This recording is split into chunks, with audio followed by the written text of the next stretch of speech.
Hey, a popular phrase of mine is to retire to something, not from something. You can't just do nothing in retirement, especially if you retire early.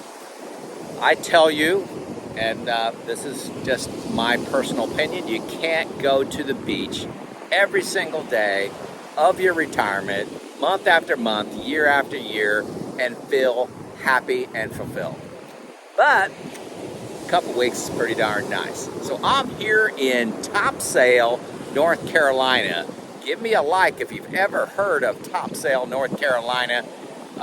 It's where my daughter lives with her husband. We're just spending a little time seeing a couple of my kids over the last few weeks.